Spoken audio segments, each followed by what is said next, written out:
ଢେଙ୍କାନାଳ ଜିଲ୍ଲା ଚାରଣ ମହାସଂଘ ଏବଂ ଆନ୍ତର୍ଜାତୀୟ ଚାରଣ ଗୋଷ୍ଠୀ ପୁରୀ ଆନୁକୂଲ୍ୟରେ ଶ୍ରୀ ରାମଚନ୍ଦ୍ରପୁର ଗଅଁଦିଆଠାରେ ଶ୍ରୀ ଜଗନ୍ନାଥ ପଞ୍ଚରାତ୍ର ଓ 24 ବେଶ 56 ଭୋଗ ପ୍ରଦର୍ଶନୀ ମହୋତ୍ସବ ଅନୁଷ୍ଠିତ ହୋଇଯାଇଛି। 30/11/2023 ଗୁରୁବାର ଠାରୁ 6/12/2023 ବୁଧବାର ପର୍ଯ୍ୟନ୍ତ।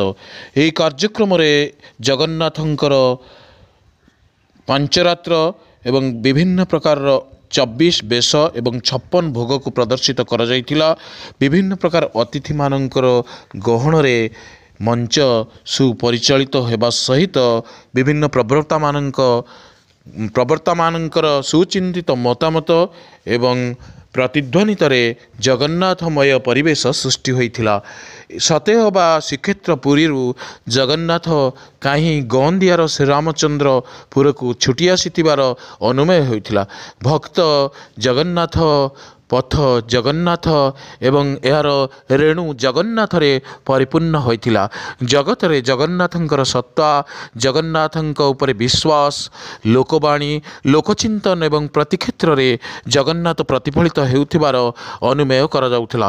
ଏଠାରେ ଏକ ଆଧ୍ୟାତ୍ମିକ ପରିବେଶ ସୃଷ୍ଟି ହୋଇ ଜଗତର ମଙ୍ଗଳ କାମନା ପାଇଁ ସଦାସର୍ବଦା ଜୟଧ୍ୱନି କରାଯାଇ ଜଗନ୍ନାଥଙ୍କ ନାମ ଉଚ୍ଚାରଣ କରାଯାଉଥିଲା।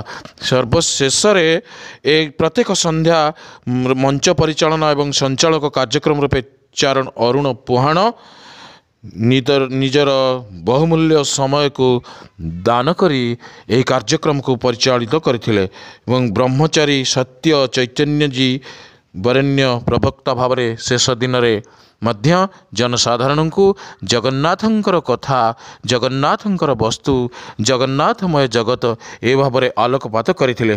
ବହୁ ଭକ୍ତମାନଙ୍କର ଏଠାରେ ଗହଳି ଚହଳି ଲାଗି ରହିଥିଲା।